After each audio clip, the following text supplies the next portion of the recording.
As we come into tax season, here are some tax tips for Canadian taxpayers.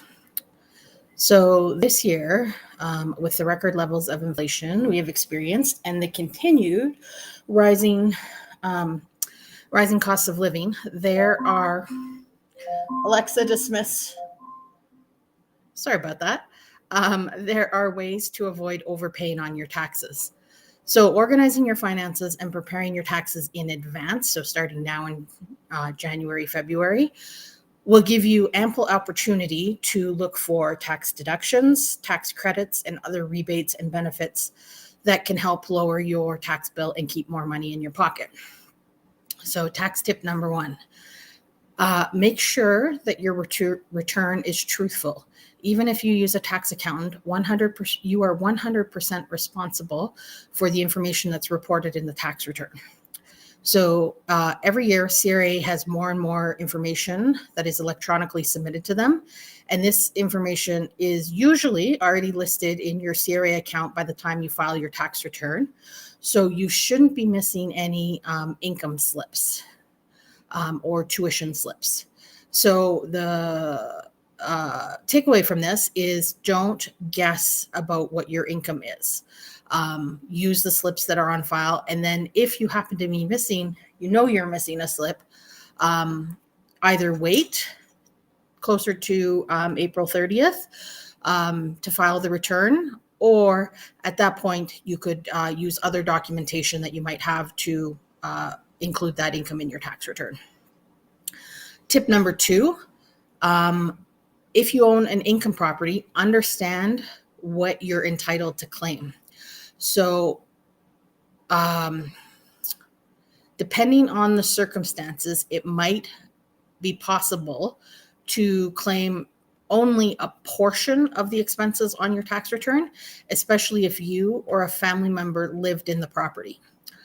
Also, it's important to note that starting in 2023, the federal government has implemented some no deduction guidelines for Airbnb type properties that operate in certain markets if those markets have certain types of local restrictions in place.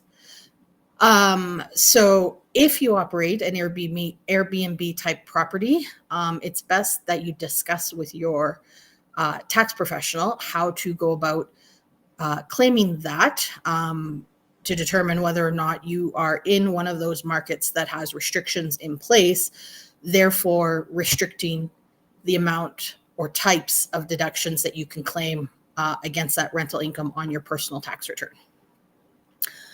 Tax tip number three, reduce any potential capital gains that you might have. So unlike regular income and income taxes, capital gains are paid only when an asset is sold for a profit. So you can't avoid capital gains and capital gains tax when you have capital gains, but there are ways to minimize them.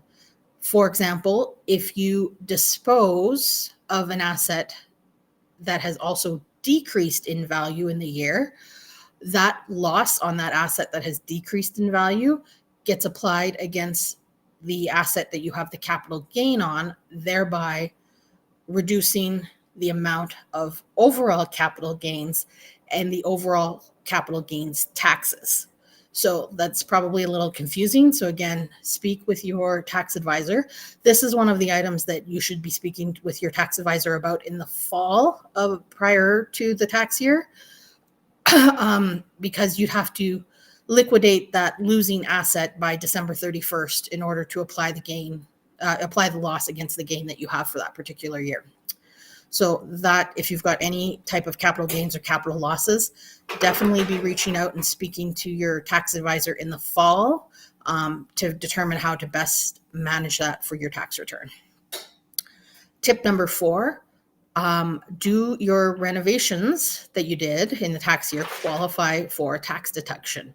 So depending on the nature and the reason for your renovations, you might be eligible for tax rebates or tax credits for improvements that you make to your home or your rental property. These tend to be very complex, and there's lots of rules and requirements that have to be met. So I recommend you speak with your tax professional to determine the best way that you might be able to claim these types of expenses.